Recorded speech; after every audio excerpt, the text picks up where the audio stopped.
Olá, muito bom dia, boa tarde, boa noite. Deus abençoe você. Tenha um ótimo domingo para você, sua família, todos aqueles seus amigos que estão à sua volta. Agradecemos a Deus pela oportunidade que Ele nos tem dado. Graças a Deus por estarmos com saúde. Talvez você não esteja muito bem de saúde, mas está aqui tirando um tempo para me ouvir. Que Deus possa te abençoar, te dar graça. E estamos meditando então na carta que Paulo escreveu aos Gálatas. Hoje nós vamos ler o último capítulo desta carta, que é o capítulo 6, um texto bem interessante, que é o verso 9 e 10 do capítulo 6, diz assim: E não nos cansemos de fazer o bem, porque a seu tempo ceifaremos, se não desfalecermos. Por isso, enquanto tivermos oportunidade, façamos o bem a todos, mas principalmente aos da família da fé. É um texto bem interessante porque ele fala de semeadura, né? E como Paulo está falando diretamente para cristãos, ele está tratando aqui de uma doutrina que nós, em Teologia Reformadas, entendemos que é a doutrina da perseverança cristã, né? E que doutrina é essa doutrina da perseverança cristã?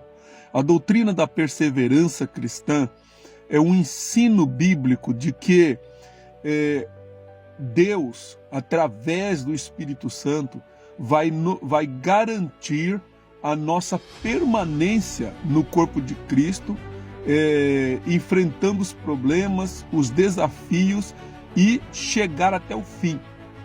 A garantia de que eu vou ficar firme, de que eu vou crer até o fim, não está em mim, não está na minha capacidade de resiliência, de suportar, não está na minha capacidade de ser uma pessoa de alta performance, não. A garantia de que eu vou chegar até o fim é que o Espírito Santo vai estar me auxiliando e me ajudando o tempo todo, porque se fosse depender unicamente da minha disponibilidade, certamente eu já teria me afastado da casa do Senhor por muito tempo. Então, esse versículo de Paulo fala dessa perseverança cristã e das boas obras, então, como resultado de uma pessoa salva. Esta carta, ela enfatiza com muita firmeza a necessidade de compreendermos que obras não salvam pessoas. A salvação não é conquistada por mérito humano. A salvação é conquistada pelo mérito de Cristo na cruz e aplicada à nossa vida por meio do Espírito Santo. É por isso que nós cremos. E uma vez que somos salvos, uma vez que nascemos de novo, uma vez que fomos transformados em nova criatura, é lógico que as nossas obras também serão obras da luz, serão as obras como resultado do fruto do Espírito. Então, nós vemos aqui Paulo aconselhando os irmãos da igreja: olha, perseverem em fazer o bem, não desista de fazer o bem. E qual o motivo que Paulo dá para isso? É que haverá uma colheita. Tudo que nós semeamos nessa vida, né? Se você planta feijão, você vai colher feijão. Se você planta milho, você vai colher milho. Se você planta trigo, você vai colher trigo. Se você planta uma semente de laranja, vai colher laranjas. E assim por diante. É a semente, é a qualidade da semente que você lança no chão, na terra, que planta, que vai dar o fruto. E na vida humana, semear o bem é colher o bem. Ah, mas eu não colho bem, eu faço bem e só recebo o mal. A colheita que nós esperamos não está aqui nesta vida. Aqui nós podemos desfrutar de alguns momentos, alguns pouquinhos desse fruto, dessa colheita. Mas a colheita final é como a volta de Jesus Cristo. E a recomendação do apóstolo Paulo é que a gente faça o bem a todas as pessoas. Todas as pessoas têm que ser alvo do nosso bem. Então, nós podemos entender isso para a nossa vida pessoal. Como que nós fazemos isso? nós precisamos de ter paciência, de ter perseverança. Não podemos desistir, vamos colher no tempo certo. A palavra aqui diz, vamos colher no tempo certo. Então, não desista de semear, tenha paciência, tenha perseverança. É isso que a palavra de Deus está nos mostrando nessa noite, nessa manhã. Pode ser que você já se cansou de fazer o bem e as pessoas só fazem o mal para você, que você ajuda e não é ajudado. Não importa, quem faz o bem sempre sai ganhando. Então tenha paciência, não desista da sua jornada. E se você é um pastor, se você pastoreia uma igreja, se você é líder de um grupo de irmãs, se é líder de um grupo de jovens ou de crianças, olha, persevera, ore, né? Ore, dê assistência, faça o que for possível para o bem dessas pessoas. Ainda que você não esteja sendo valorizado ou não esteja sendo reconhecido, mas o importante é que Deus está te vendo. E se Deus colocou você na frente desse grupo de pessoas, desse rebanho, desta igreja, honre o chamado de Deus. E Deus não te chamou para fazer o mal. Deus não te chamou para ofender pessoas. Deus não te chamou para agredir pessoas. Deus não te chamou para machucar pessoas. Deus te chamou para sarar, para cuidar, para zelar.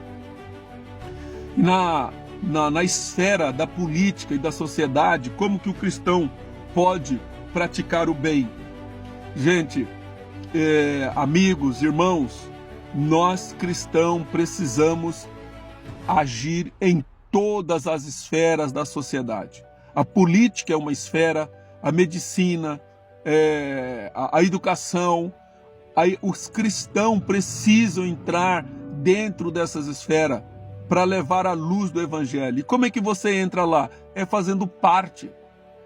Como que eu vou levar luz? Nós reclamamos que o Brasil é um país corrupto, os políticos só querem ganhar dinheiro e tudo mais. Mas como que nós vamos mudar se aquelas pessoas que dizem que têm caráter, se aquelas pessoas que dizem que são boas, elas fogem de lá e colocam as pessoas ruins lá?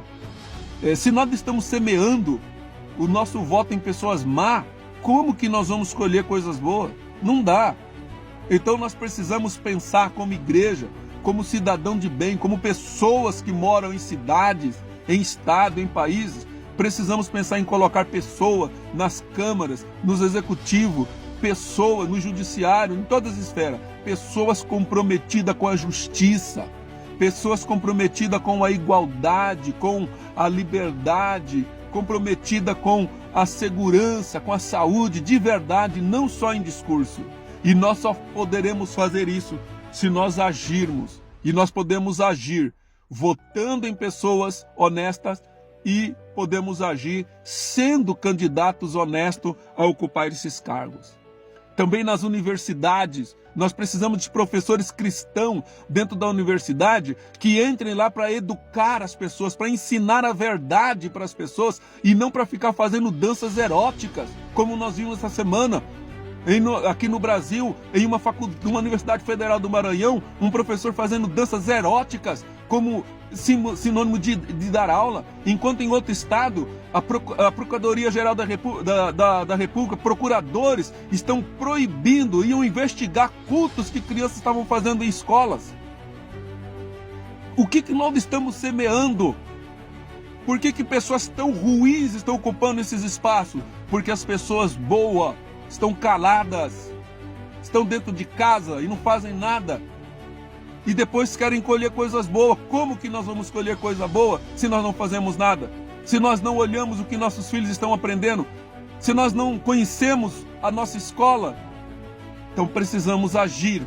E agir buscando os seus direitos, mas também entrando nesses ambientes para mostrar como que é um cristão de verdade.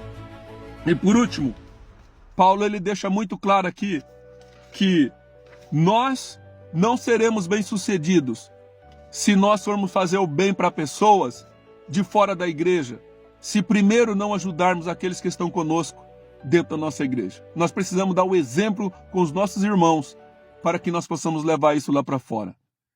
Então, que Deus possa iluminar você nesse dia e que você seja um semeador de bênçãos na vida dos outros. Deus te abençoe, um ótimo fim de semana, um ótimo início de semana, e cultue a Deus com sua família. Amém.